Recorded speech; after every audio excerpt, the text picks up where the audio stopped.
നമുക്ക് ഇന്നൊരു മട്ടർ പനീർ ഉണ്ടാക്കാം. അപ്പോൾ എങ്ങനെ ഉണ്ടാക്കണമെന്ന് നോക്കാം. ആദ്യം ഒരു പാൻ വെച്ച് ഓയിൽ ഒഴിച്ച് നമുക്ക് പനീർ ഒന്ന് ഫ്രൈ ചെയ്തെടുക്കാം. ഒരു ഗോൾഡൻ കളർ ആകുമ്പോൾ നമുക്കത് മാറ്റി വയ്ക്കാം.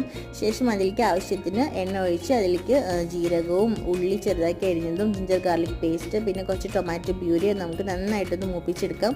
അതിനുശേഷം അതിലേക്ക് ആവശ്യത്തിന് ഉപ്പ്, മഞ്ഞൾപ്പൊടി, കാശ്മീരി ചില്ലി പിന്നെ കുറച്ച് മല്ലിപ്പൊടി ഇതെല്ലാം കൂടി നന്നായിട്ടൊന്ന് നമുക്കൊന്ന് മൂപ്പിച്ചെടുക്കാം. അതിനുശേഷം അതിലേക്ക് ഞാൻ കുറച്ച് ക്യാപ്സിക്കം ആഡ് ചെയ്തിട്ടുണ്ട്. അത് ഓപ്ഷണലാണ്, വേണമെങ്കിൽ ഇട്ടാൽ മതി. അതിനുശേഷം നമ്മുടെ മട്ടർ ചേർത്ത് കൊടുക്കാം. പിന്നെ നമ്മൾ ഫ്രൈ ചെയ്ത് വെച്ചിട്ടുള്ള പനീർ ചേർത്ത് കൊടുക്കാം. അതെല്ലാം കൂടെ ഒന്ന് മിക്സ് ആക്കിയതിന് ശേഷം അതിലേക്ക് കുറച്ച് ചൂടുവെള്ളം ഒഴിച്ച് കൊടുക്കാം.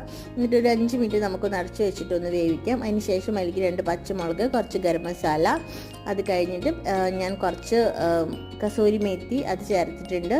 പിന്നെ കുറച്ച് ടൊമാറ്റോ സോസ് ഒഴിച്ചിട്ടുണ്ട്. പിന്നെ കുറച്ച് ലൈം ജ്യൂസ്. അപ്പോൾ ഇതെല്ലാം കൂടി നമുക്കൊന്ന് നന്നായിട്ടൊന്ന് മിക്സ് ചെയ്ത് കഴിഞ്ഞാൽ നമ്മുടെ കറി റെഡി.